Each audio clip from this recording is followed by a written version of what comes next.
मनोज जी, एक बार फिर से आपका बहुत बहुत स्वागत है। आप जी मीडिया के कॉन्क्लेव एक भारत श्रेष्ठ भारत में हमारे साथ जुड़े। जोरदार तालियां हो जाएं। तो हम सब इस वक्त मुंबई में मौजूद हैं और यहाँ पर कई दिनों से झमाझम बारिश हो रही है। बिल्कुल, हाँ। मुंबई में बारिश होती है तो यहाँ की बारिश की खुशबू पूरा देश महसूस करता है। जब यहाँ पर लोकल ठहरती है तो पूरा देश वो ठहराव महसूस करता है और माया नगरी की माया से कोई अछूता नहीं है। तो जब हम इस शहर में मौजूद हैं तो इस सुनहरे शहर के लिए चंद लाइनें हो जाए पहले तो मज़ा आ जाएगा। मुंबई के लिए बिल्कुल। देखिए, एक तो जो बारिश हो रही है, मैं समझता हूँ मुंबई की ममता बरस रही है हम सबके ऊपर। तो इस बारिश को बहुत पॉजिटिवली हमको लेना चाहिए। मुंबई के बारे में मैं ये कहूँगा कि मैं तो कहीं बाहर से आया था, किसी दूसरे स्टेट से, लेकिन मुंबई ने माँ की तरह मुझे परवरिश दी, मुझे पाला पोसा। और मैं माँ की तरह इसलिए कह रहा हूँ कि माँ के दो रूप हमने भारतीय संस्कृति में देखे हैं। एक माँ वो जो जन्म देती है, देवकी। एक माँ जो हमारा पालन पोषण करती है, यशोदा। तो मुंबई मेरे लिए और बाहर से आए हुए तमाम लोगों के लिए माँ यशोदा है। जोरदार तालियां हो जाए। मल्लिका, एक बात मैं और कहूँगा कि जी। जब भी मुंबई की तुलना हम माँ से करते हैं, हम ऐसे ही नहीं करते। एक बार कभी आप मुंबई शब्द का विश्लेषण करके देखिए। स्पेलिंग क्या है मुंबई की? MUMBAI। MUM मम, माँ। BA बा, बा यानी माँ। AI आई, आई यानी माँ। यही तो आपकी कला है जिसके सब कायल हैं और शब्दों को जितनी खूबसूरती से आप पिरोने का काम करते हैं, मुझे लगता है उसका कोई सानी नहीं है। हमारी जो थीम है एक भारत श्रेष्ठ भारत, उसकी तस्वीर आपके शब्दों में, आपके अंदाज में कैसी दिखती है? एक भारत श्रेष्ठ भारत, मुझे ये जो टाइटल है आपके पूरे इवेंट का, पूरे आयोजन का, ये मुझे बहुत ज़्यादा अच्छा लगा, क्योंकि इसमें भारत की एकता भी परिलक्षित होती है, मुखर होती है, और भारत की श्रेष्ठता भी मुखर होती है। बहुत ज़माना हुआ हम एक ही चीज़ देखते आ रहे हैं सिनेमा में, लिटरेचर में, स्पेशली इंटरनेशनल मीडिया में, कि बड़ा गरीब देश है, थर्ड वर्ल्ड कंट्री है, बड़ी बुरी हालत में है। विंस्टन चर्चिल तो यहाँ तक कहा करते थे कि हर दूसरी रोटी उधार की खाता है, कर्ज की खाता है, हफ्ते में 2 दिन ये भारत भूखा सोता है। आज देखिए, उसी भारत से दुनिया के 140 देशों को अनाज एक्सपोर्ट होता है। तो कहीं तो पहुंचे हैं हम। कभी हमारी हालत ऐसी थी कि हमारी जीडीपी एकदम रसातल में जा चुकी थी। आज हर दूसरे तीसरे दिन हम खबर सुनते हैं कि कोई एक स्टार्टअप यूनिकॉर्न में बदल रहा है। तो यहां तक तो पहुंचे हम। बिल्कुल। और आज जो ये भारत है, जो श्रेष्ठ भारत, आज इसका एक नुमाइंदा होने के नाते, एक बहुत आम शहरी होने के नाते, मैं भारत की तरफ से, भारतीयों की तरफ से पूरी दुनिया को चैलेंज कर सकता हूं कि दुनिया वालों, जितना जोर है लगाओ, हम भारतवासियों को रोक के दिखाओ। अरे हम 75 साल पहले नहीं रुके, जब मिट्टी में रेंग रहे थे, घुटनों पे घिसट रहे थे। अब क्या रुकेंगे? अब तो हमने पंख उगा लिए हैं और सैकड़ों आसमान कंधे पर उठा लिए हैं। फिर भी मुकाबला करना चाहते हो तो मैदान में आओ, हम भारतवासियों को रोक के दिखाओ। तुम्हें लगता था हम गए गुजरे हैं, बेचारे हैं। आज दुनिया के सबसे कामयाब लोगों की लिस्ट बनाओ, 10 में से 7 हमारे हैं। क्या बात है, जोरदार तालियां हो जाए इस बात पर। बहुत कुछ है। मैं अपने भारत के बारे में, आपके भारत के बारे में शायद बोलना शुरू करूंगा तो पूरा शो निकल जाएगा। लेकिन हाँ, इस बात पर जितना गर्व किया जाए कि हम एक ऐसे भारत में जी रहे हैं जो सचमुच तरक्की की राह पे आगे है, जो सचमुच एक इंटरनेशनल इमेज बना चुका है अपनी। हम जब देखते हैं कि हमारा भारत रशिया और यूक्रेन के बीच मध्यस्थता करता है, तो मैं एक आम इंसान होने के नाते सोचता हूं कि मध्यस्थता करने की जिम्मेदारी किसके ऊपर आती है? जिसकी इज्जत दोनों पक्ष करें। अगर दोनों पक्ष इज्जत नहीं करते आपकी, दोनों पक्ष आपको सम्मान से नहीं देखते, तो आप मीडिएटर नहीं हो सकते। मेरे भारत को वो इज्जत मिली जिसका वो हकदार था। मैं बहुत बहुत बहुत खुश हूँ। बिल्कुल, एक भारत श्रेष्ठ भारत एक साझा सपना है। मुझे लगता है हर भारतवासी का सपना है अपने भारत को बुलंदियों तक पहुंचते हुए देखना। लेकिन आपको क्या लगता है कि ज़मीन पर कितना बदलाव आया है? क्या सरकार का ये जो मिशन है, ये आपको साकार होता हुआ नज़र आ रहा है? कितनी चुनौतियां हमारी राह में आपको नज़र आती हैं? अगर मैं ये कहूँ कि सब कुछ बदल गया है तो झूठ होगा। अगर मैं ये कहूँ कि मेरा देश वाकई जितनी तरक्की करना चाहिए था उतनी कर चुका है, जितना पोटेंशियल है मेरे देश में वो हम रियलाइज़ कर चुके हैं, तो ये सब झूठ है। लेकिन ये भी झूठ है कि कुछ नहीं बदला है, और ये भी झूठ है कि हम आगे नहीं बढ़े हैं। ये भी झूठ है कि जिस तरह का हमें एक चेहरा दिखाया जाता है कि भाई हम पिछले कुछ सालों में सिर्फ पीछे ही आए हैं, ये हम सब समझ सकते हैं कि ये एक प्रोजेक्टेड इमेज है। जो लोग भारत से प्यार नहीं करते, जो भारतीयता से प्यार नहीं करते, बाकी we have got our own share of problems. हम उन प्रॉब्लम से लड़ेंगे। जो हमारी कमियां हैं हम सब एक्नॉलेज करते हैं, सारी कमियां हैं, लेकिन ये है कि उन कमियों से लड़के आगे बढ़ने का जज्बा भी हमारे अंदर है और हम बढ़ेंगे। यानी थोड़ा है, थोड़ी और की ज़रूरत है। बिल्कुल, दैट्स लाइफ। थोड़ा है, थोड़े की ज़रूरत है। ठीक है, मैं ये भी आपसे जानना चाहूँगी, मनोज शुक्ला से मनोज मुंतशिर बनने का सफ़र आपके लिए कैसा रहा? अमेठी के एक छोटे से गांव से आप निकले, अपनी माँ के हाथ का बना खाना आप खाते थे, चूल्हे पर आपकी माँ आपके लिए खाना बनाती थी। आज आप मायानगरी में करीब, अगर मैं गलत नहीं हूँ तो लगभग 2 दशकों से आप यहाँ पर रह रहे हैं और आप एक बहुत बड़ा नाम इंडस्ट्री में बन चुके हैं। कैसा रहा आपका सफ़र? मैं मनोज शुक्ला से मनोज मुंतशिर कभी बन पाया नहीं, सच ये है। ऐसा लगता है कि मैं एक झूठ जी रहा हूँ, ऐसा लगता है कि मैं लोगों से एक प्रोजेक्टेड इमेज में बात करता हूँ कि हाँ मैं मनोज मुंतशिर हूँ। यहाँ बहुत सारे मेरे ऐसे भाई बैठे हुए हैं जो मुझे बहुत गहराई से जानते हैं, तो मेरी परतें ज़रा सी आप हटा देंगे तो आज के मनोज मुंतशिर को ढूंढना मुश्किल हो जाएगा। आपको एक लड़का मिलेगा जो गौरीगंज की गलियों में भटक रहा है, अमेठी की सड़कों पर चाय की टपरियाँ ढूंढता हुआ घूम रहा है। एक लड़का मिलेगा जो ट्रेन के इंतज़ार में प्रतापगढ़ के रेलवे स्टेशन पर तौलिया बिछाकर लेटा हुआ है। एक लड़का मिलेगा जो लखनऊ में रिक्शा वालों से किराया कम करने के लिए लड़ाई कर रहा है। एक लड़का मिलेगा जो प्रयागराज में, जो उस ज़माने में इलाहाबाद हुआ करता था, वहाँ के पैलेस थिएटर में उधार के पैसों से टिकट लेकर पिक्चर देख रहा है। एक लड़का मिलेगा जो पार्ले जी बिस्किट को दुनिया की सबसे बड़ी डेलिकेसी बताने के लिए जिद पे अड़ा हुआ है। एक लड़का मिलेगा जो चाय को अमृत की तुलना में थोड़ा सा श्रेष्ठ सिद्ध करने के लिए कुतर्क पे कुतर्क देता रहता है। वो लड़का आज भी जिंदा है और मैं समझता हूँ कि मनोज मुंतशिर एक फसाड है, अच्छी चीज़ है, उसको मैंने कमाया है, हासिल किया है, गर्व है, पर इस सूट बूट के अंदर मैं मनोज शुक्ला हूँ और ज़िंदगी भर वही रहूँगा। लेकिन वही लड़का आज देश का जाना माना चेहरा है, सक्सेसफुल राइटर, लिरिसिस्ट है। लेकिन मैं ये भी ज़रूर कहना चाहूँगी कि आपके शब्द ऐसे हैं जो कई बार कुछ लोगों को राहत पहुँचाते हैं, तो कई बार लोगों को चुप भी जाते हैं। कई बार आपके कुछ शब्द ऐसे होते हैं जिनके बाद आपको कई तरह की कंट्रोवर्सीज़ का सामना करना पड़ता है। उसके बारे में आप बताइए, कंट्रोवर्सी से कैसे निपटते हैं आप? मेरे शब्द जिम्मेदार नहीं है इसके लिए। अगर कुछ लोगों को मेरे शब्दों से राहत मिलती है और कुछ लोगों को मेरे शब्दों से समस्या खड़ी होती है उनके लिए, तो मेरे शब्द जिम्मेदार नहीं है, सत्य जिम्मेदार है। जब मैं सत्य बोलूँगा तो सत्य कुछ लोगों के लिए बहुत राहत लेके आएगा और कुछ लोगों के लिए बहुत तकलीफ लेके आएगा। तो प्रॉब्लम ये नहीं है कि मैं क्या बोल रहा हूँ, नेक ने तो नेक और बद ने बद जाना मुझे, हर किसी ने अपने जैसा ही पहचाना मुझे। बिल्कुल। और उत्तर प्रदेश के साथ आपका एक खास रिश्ता रहा है, जाहिर सी बात है, आप वहीं पर जन्मे हैं, आपने अपना जीवन के शुरुआती साल वहीं पर बिताए हैं। लेकिन उत्तर प्रदेश की राजनीति में भी आप काफ़ी दिलचस्पी रखते हैं और कई बार आपकी कुछ कुछ चीज़ों से वहाँ पर सियासत भी गर्म आ जाती है। कई बार हमने देखा है कि किस तरह से आप कई पॉलिटिकल पार्टीज़ के निशाने पर भी रहे हैं। देखिए क्या होता है कि अगर हम में से कोई भी ये कहे कि मैं एपॉलिटिकल हूँ, तो ये बहुत बड़ा झूठ है। अगर आप वोट देते हैं तो आप एपॉलिटिकल नहीं हैं। अगर आप अपने देश की सरकार चुन रहे हैं, अगर आप अपने जनप्रतिनिधि चुन रहे हैं और फिर भी आप कहते हैं कि नहीं नहीं मैं तो न्यूट्रल हूँ, मैं तो एपॉलिटिकल हूँ, तो ये झूठ है। ये झूठ मैं नहीं बोलूँगा।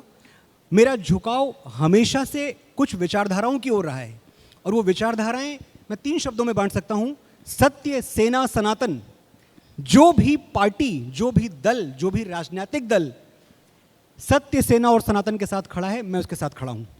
मैं कभी किसी पार्टी के खिलाफ, कभी किसी पार्टी के पक्ष में न बोलता था न बोलूंगा। मैं हमेशा सत्य, सेना, सनातन के पक्ष में बोलूंगा। दूसरी तरफ जो खड़ा है वो अपना पक्ष चुन ले।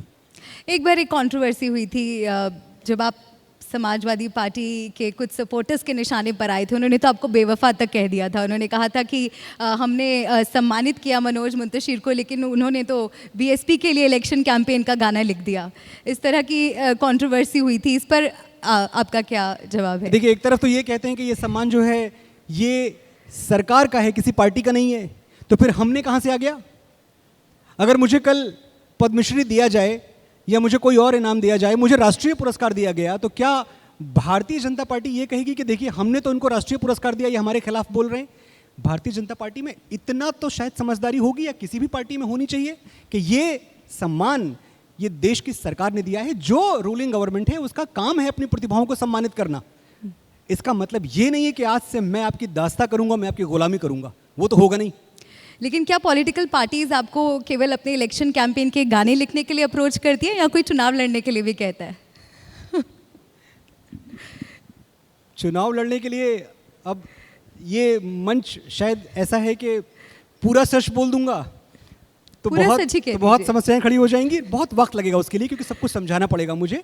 लेकिन हाँ, फिलहाल मेरे मन में दूर दूर तक सियासत नहीं है, राजनीति नहीं है। लेकिन अगर ऐसा है कि मुझे किसी मोड़ पे ये लगा कि मेरे अपने लोगों की सेवा करने के लिए दूसरा कोई चारा नहीं है, दूसरा कोई रास्ता नहीं है, राजनीति ही एक रास्ता है, तो देखा जाएगा। बड़ी बात कह रहे हैं आप। मुझे लग रहा है कि ऐसा कोई प्लान है तैयार आपके आगे। अगर मैं राजनीति में आया, अगर, तो मैं सेवार्थ आऊंगा, मुझे कुछ और पाना नहीं है।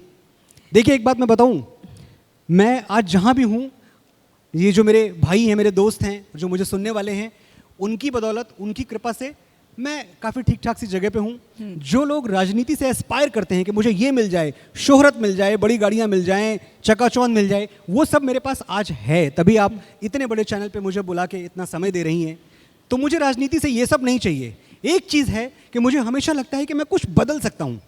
थोड़ा सा एक हिस्सा है जो परिवर्तन मेरे आने से आ सकता है। जिस दिन मुझे लगा उस परिवर्तन के लिए जगह है, उस दिन मैं ज़रूर आऊँगा राजनीति में। चलिए, इस बात पर बहुत मुझे लगता है ज़ोरदार तालियां हो जानी चाहिए। हम देखना चाहेंगे कि एक राजनेता के तौर पर आप कैसा काम करते हैं। इसके अलावा मैं आपसे ये भी जानना चाहूँगी कि आप अभी हालिया में जिस तरह से हमने देखा, आप हिंदुत्व का भी एक बड़ा चेहरा बनकर उभर रहे हैं। कई लोग आपको हिंदुत्व से रिलेट करते हैं। आपकी नज़र में हिंदुत्व क्या है? आपकी डेफिनेशन हिंदुत्व की। हिंदुत्व की बात कर रही हैं आप, क्योंकि मुझे आपकी आवाज़ थोड़ी हिंदुत्व। ये सवाल दोबारा पूछ लें आप। कि आप एक हिंदुत्व का चेहरा बनकर उभर रहे हैं, तो आपकी नज़र में हिंदुत्व क्या है? आप किस तरह से डिफाइन करेंगे हिंदुत्व? मेरी नज़र में हिंदू क्या है? जिसमें गिरती हैं सभी नदियां, वो सिंधु हैं हम। जिसमें गिरती हैं सभी नदियां, वो सिंधु हैं हम। सारी दुनिया को वतन कहते हैं, हिंदू हैं हम। अयम निजः परो वेति गणना लघु चेतसाम उदार चरिता नाम तो वसुधैव कुटुंबकम। हम वो हिंदू हैं जो पूरी दुनिया को अपना वतन मानते हैं। हम वो हिंदू हैं जो किसी को पराया मानते ही नहीं। हम वो हिंदू हैं जो रोज मंदिरों में जाके प्रार्थना करते हैं, सर्वे भवन्तु सुखिनः सर्वे सन्तु निरामया, सबका कल्याण हो, सब सुखी हो, सब निरोग हो। और ये सब जब हम कहते हैं ना, तो इसमें सब शामिल हैं। कोई जाति, पद, पंथ, मत अलग नहीं है इससे। तो जो हिंदुत्व की विशाल अवधारणा है, उसका चेहरा तो मैं नहीं हूं, लेकिन उसका सेवक जरूर हूं, उसका साधक जरूर हूं। और मैं क्योंकि फिल्मों में काम करता हूं, तो जब भी मुझे मौका मिलेगा कि मैं फिल्मों में जो स्टीरियोटाइप है हिंदुत्व का, उसको तोड़ पाऊं। क्योंकि फिल्मों का जो स्टीरियोटाइप हम सुनते आ रहे हैं, देखते आ रहे हैं, वो है क्या? वो है हवस का पुजारी, गुनाहों का देवता। तो मुझे प्रॉब्लम होती है कि हवस का पुजारी, हवस का पादरी क्यों नहीं? कभी ये भी हो जाता। गुनाहों का देवता, गुनाहों का खुदा क्यों नहीं? तो मुझे इससे प्रॉब्लम है। ये नैरेटिव बदलने के लिए मुझे जहां भी मौका मिलेगा मैं बदलूंगा। क्योंकि इतने वर्षों से हमने वही देखा है कि जो गांव का सबसे बुरा आदमी है वो मंदिर का पुजारी है। जो खलनायक है वो कुछ भी कुकर्म करने से पहले वो देवी माता की पूजा करता है। बैकग्राउंड में आप महामृत्युंजय का जाप बजाते हैं जब कुछ वो गलत कर रहा होता है। मुझे इस पे एतराज़ है। ऐसा सिनेमा मुझे मंजूर नहीं है, मुझे स्वीकार नहीं है। और जब तक मेरे हाथ में इस देश ने कलम दे रखी है, मैं ये नैरेटिव बदलता रहूंगा। इसके लिए मुझे कोई भी कीमत क्यों ना चुकानी पड़े। और जैसे कि अब हम हिंदुत्व के बारे में बात कर रहे हैं, हाल फिलहाल में हमने ऐसी कई घटनाएं देखी हैं। खासतौर पर अगर हम देखिए, जो धार्मिक कार्यक्रम होते हैं, गणेश चतुर्थी के दौरान भी हमने कई जगह पर पत्थरबाजी और इस तरह की घटनाएं होते हुए देखी। इस तरह की घटनाओं पर आपको क्या लगता है? क्या किस तरह की मानसिकता है ये? थोड़ा सा ऑडियो का इशू है, मुझे थोड़ी सी क्लैरिटी का कुछ कर सकते हैं आप? क्योंकि मैं पूरी तरह सुन नहीं पा रहा हूँ। कुछ रेबअप है, ज़्यादा है, कुछ तो है। तो जो आजकल जिस तरह की घटनाएं हो रही हैं, गणेश चतुर्थी के दौरान भी हमने देखा, कई धार्मिक कार्यक्रमों में पत्थरबाजी जैसी घटनाएं हो रही हैं। तो उस तरह की घटनाओं को लेकर आपको क्या लगता है? किस तरह की मानसिकता है ये? पत्थरबाजी धार्मिक स्थलों पर, किसी के धार्मिक स्थल पर पत्थर नहीं फेंके जाने चाहिए, वो किसी के भी क्यों ना हो। और जब मैं किसी के कहता हूं तो मेरा मतलब है सचमुच किसी के। धर्म लड़ने के लिए है, धर्म अपने तरीके से जीने के लिए है, अपनी पूजा पद्धति को ऑनर करने के लिए है। निहायत व्यक्तिगत मसला है धर्म। और मुझे एक हिंदू होने के नाते जितनी भी धार्मिक पद्धतियां हैं, जितनी भी पूजा पद्धतियां हैं, मैं सबके आगे सर झुकाता हूं, मुझे सबका सम्मान है, क्योंकि यही तो मेरा हिंदुत्व है। लेकिन बदले में एक चीज है कि मेरे मंदिरों पर भी पत्थर मत फेंको, वो भी मुझे बर्दाश्त नहीं होगा। तुम्हारे आगे मेरा सर झुका हुआ है, तुम्हारी जो फिलॉसफी है, तुम्हारी जो धारणा है, हम सबका सम्मान करते हैं, वो विवाद से परे की चीज है। लेकिन अगर ऐसा होगा कि हमारी शराफत को हमारी कमजोरी समझ लिया जाएगा, तो उसका जवाब तो फिर दिया जाएगा और आपको सुनना पड़ेगा। अच्छा, चुनाव के दौरान आपका अयोध्या दौरा काफी सुर्खियों में था जी। अयोध्या में जो नतीजे आए, क्या वो आपके लिए चौंकाने वाले थे? क्या किस तरह से देखते हैं आप उन नतीजों को? जनतंत्र है, जनता ने जो फैसला दिया वो शिरोधारी है, उसके बारे में टिप्पणी करने का मुझे कोई अधिकार नहीं है, किसी को कोई अधिकार नहीं है। सबको सर झुका के मान लेना चाहिए। कुछ कमियां रह गई होंगी, कहीं हम नहीं पहुंच पाए होंगे, अपनी बात नहीं पहुंचा पाए होंगे। दोबारा कोशिश कीजिए, दोबारा प्रयास कीजिए। एक बार हारे हैं, हमेशा के लिए थोड़ी हार गए। आज गिरा हूं जहां, कल पाओगे मुझको खड़ा वहीं। बंद करो ये मातम, मेरी मात हुई है, मौत नहीं। मर थोड़ी गए हैं, फिर से लड़ेंगे। और जातिवाद को आप किस तरह से देखते हैं? क्या आपको लगता है कि देश में एक बड़ा राजनीतिक मुद्दा ये बनकर उभर रहा है जातीय जनगणना को लेकर? क्या आपको लगता है कि वो समय की मांग है? क्या जातियों के आधार पर समाज में अभी भी आपको किसी तरह का बंटवारा नज़र आता है? कि आपको लगता है कि ब्राह्मण्स को सिलेक्टिवली या अनफेयरली टारगेट किया जाता है? अब तो सच यही है कि जब आप ब्राह्मण की ओर देखते हैं तो आपको वो किसी बिल्डिंग में वॉचमैन बना हुआ दिख जाता है, कहीं पीठ पे ईंटें पत्थर गिट्टियाँ उठाता हुआ दिख जाता है, कहीं बड़ी मुश्किल से अगर ज़्यादा तरक्की कर गया तो 5-6 हज़ार की नौकरी मिल गई है टीचर की, वो नौकरी कर रहा है। तो अब कम से कम ब्राह्मण को माफ़ कर दिया जाए। मैं नहीं जानता ब्राह्मणों ने कितना बुरा किया है इस देश के साथ, लेकिन अब उनके साथ तो बुरा हो रहा है। लेकिन ब्राह्मण्स को लेकर जो एक ये परसेप्शन है कि शोषण करने वाले, लालची, ग्रीडी, कहीं ना कहीं आपको नहीं लगता कि कई बॉलीवुड फिल्मों में भी इस तरह की चीज़ें दर्शाई गई हैं? बॉलीवुड ने भी कहीं ना कहीं एक अहम भूमिका इस चीज़ में निभाई है, उस तरह के परसेप्शन को बनाने में और उसको और बढ़ाने में। बॉलीवुड ने ही किया है ये, आप भी क्यों लगा रही हैं? मैं जिस इंडस्ट्री से हूँ, एक तो मुझे बड़ा गर्व है कि मैं हिंदी फिल्म इंडस्ट्री के लिए काम करता हूँ, लेकिन कभी कभी मुझे बड़ी शर्मिंदगी भी होती है कि मैं उन लोगों के साथ भी मैंने कभी काम किया जिन्होंने एक षड्यंत्र के तहत, एक साजिश के तहत सनातन को, हिंदुत्व को और ब्राह्मणों को रॉन्ग लाइट में दिखाया। तो ये नैरेटिव बिल्कुल पूरी तरह सिनेमा का बनाया हुआ है, लेकिन मैं समझता हूँ अब तो सूचना क्रांति का दौर है। अब लोगों के पास ये पावर है उनकी उंगलियों में कि सच जान पाएं। मैं आह्वान करता हूं आप सबका, आप सुनने वालों का, कि आप मेरे बताए हुए नैरेटिव पे, इनके बताए हुए नैरेटिव पे, किसी के बताए हुए नैरेटिव पे मत रुकें। आप अपना रिसर्च करें, और जब आप अपना रिसर्च करेंगे तो पाएंगे कि जितनी अफवाह फैलाई गई है वो सच से कोसों दूर है। और अब मैं बात करना चाहूँगी 3 M's की, माँ, मातृभूमि और मोहब्बत। ये तीनों ही आपसे बहुत खास इनका नाता है, जुड़े हुए हैं आपसे। और सोशल मीडिया पर आपके, मुझे लगता है, कई सारे ऐसे वीडियोस हैं जिन पर लाखों लाइक्स हैं, हज़ारों शेयर्स हैं, क्योंकि आप माता पिता पर कुछ ऐसी कविताएं लिख चुके हैं जो लोगों की रूह पर उतर जाती हैं। लोग सुनते हैं तो ज़बरदस्त कनेक्ट महसूस करते हैं, बहुत रिलेटेबल होती हैं। तो मैं चाहूँगी कि अगर आप एक कविता सुना सके हमें, जिसकी पंक्तियाँ मेरे ख्याल से कुछ इस तरह है: एक दिन छाती फट जाएगी जब आपको माँ का नंबर डिलीट करना पड़ेगा। ये एक्चुअली कविता नहीं थी, एक बात थी जो मैंने कभी कही थी कि हम अक्सर अगर इस दुनिया में सबसे ज़्यादा किसी का फ़ोन कॉल इग्नोर करते हैं तो अपनी माँ का कॉल इग्नोर करते हैं। बाकी सबके लिए हमारे पास वक्त है, लेकिन ऐसा होता है कि हाँ ठीक है माँ, अरे जब उसने 2 बार कॉल कर लिया, 3 बार कॉल कर लिया तो चिढ़ के कहते हैं माँ खा लूँगा खाना, आ जाऊँगा वक्त पे, अरे बच्चा थोड़ी हूँ मैं सिर्फ ये कहना चाहता हूँ कि भाई बच्चे ही हो और बच्चे ही रहोगे उसके लिए, और जिस दिन वो नहीं रहेगी तुम्हारा बचपन भी नहीं रहेगा। इतनी सी बात मैं कहना चाहता हूँ कि बहुत मसरूफ़ हो तुम, घर, दफ्तर, कारोबार, और सबसे फुर्सत मिली तो दोस्त यार। जिंदगी पहियों पर भागती है, ठहर के ये सोचना मुश्किल है कि माँ आज भी तुम्हारे इंतज़ार में जागती है। सुनो आज 2 घड़ी बैठो उसके साथ, छेड़ो कोई पुराना किस्सा, पूछो कैसे हुई थी पापा से पहली मुलाकात, दोहराओ उसके गुजरे ज़माने, बजाओ मोहम्मद रफ़ी के गाने। जो करना है आज करो, कल सूरज सर पे पिघलेगा तो याद करोगे कि माँ से घना कोई दरख्त नहीं था। इस पछतावे के साथ कैसे जियोगे कि वो तुमसे बात करना चाहती थी और तुम्हारे पास वक्त नहीं था।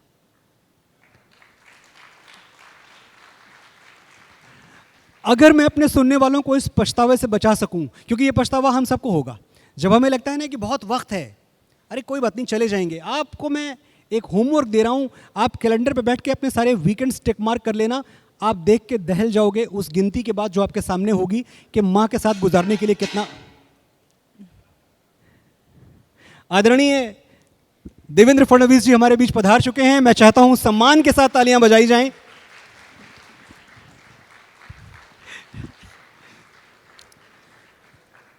हमारे यशस्वी उप मुख्यमंत्री, अब मुझे ज्यादा जोश आएगा बोलने में क्योंकि अब मेरे सामने एक महान व्यक्तित्व है। बिल्कुल, तो एक कविता उनके स्वागत में ही हो जाए, कुछ पंक्तियाँ। हाँ हो जाएंगी, आप सवाल पूछिए, आती रहेंगी। तो अभी हमारे साथ हमारे मेहमान जुड़ चुके हैं, तो हम उनके लिए बता दें कि हम आपसे बातचीत कर रहे थे आपकी उन कविताओं के बारे में जो सोशल मीडिया पर खूब ट्रेंड करती हैं, वो पंक्तियां जो आप माता पिता के लिए लिखते हैं। ऐसी कुछ पंक्तियां आपने पिता के लिए भी लिखी हैं, वो झुर्रियों वाले हाथ। देखिए, मैं पिता के लिए हमेशा एक बात कहता हूं कि पिता हमारे जीवन का सबसे बड़ा व्यक्ति है। हम कितनी भी ऊंचाई पे पहुंच जाएं, लेकिन जब बाबूजी ने पहली बार हमें गोद में लेके आकाश की ओर उछाला था ना, उससे ज्यादा ऊपर हम कभी नहीं पहुंच पाएंगे। वो हाइट है हमारी। और सोच के देखिएगा कि पिता से बड़ा धनवान और कौन होता है। मेरे बाबूजी जैसा आलीशान और कौन होगा जो कुर्ते की फटी हुई जेब में हाथ डाल के कहे मेरे बेटे को जो चाहिए मिलेगा। उससे बड़ा धनवान और कौन होगा। और हम एक ऐसे देश में हैं। मैं उस दिन आदरणीय देवेंद्र जी के घर पे गया था। इनका जो ऑफिस है वहाँ मैंने देखा एक बहुत बड़ी तस्वीर, बहुत बड़ी पेंटिंग बाबूजी की लगी हुई थी, बड़े रौबीले व्यक्तित्व के धनी। और मैं वो पेंटिंग देख के मैंने सिर्फ ये पूछा, पता नहीं था किसकी है। मैंने कहा देवेंद्र जी ये पेंटिंग किसकी है? सिर्फ इतना बोलने में कि मेरे बाबूजी की है, आंखें भर आई थी। ये सच है एक बेटे का। हम वो हैं, हम उस संस्कृति से आते हैं जहां हमारा बूढ़ा बाप भी हमारी ताकत है। हमारा 80 साल का बाप भी हमें स्टील की नर्व्स देता है, मसल्स देता है। हजारों मुश्किलों से लड़ रहा हूं मैं अकेला ही, दुआएं साथ हों जिसके उसे लश्कर नहीं लगता। मेरे बाबूजी बूढ़े हैं मगर अब भी ये आलम है, वो मेरे पास होते हैं तो मुझको डर नहीं लगता।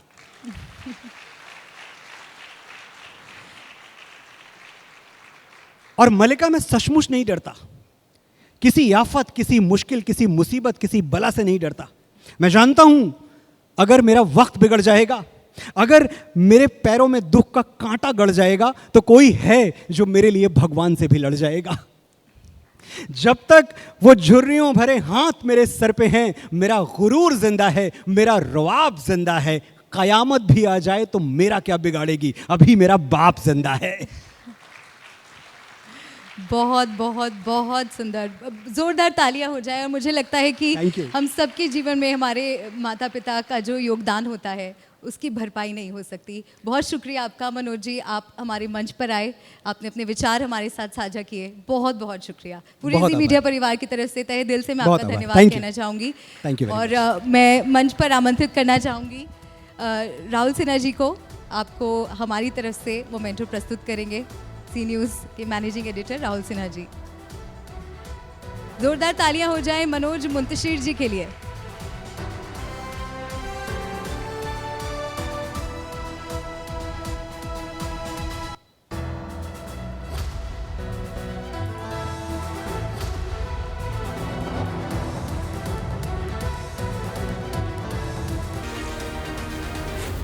Z News.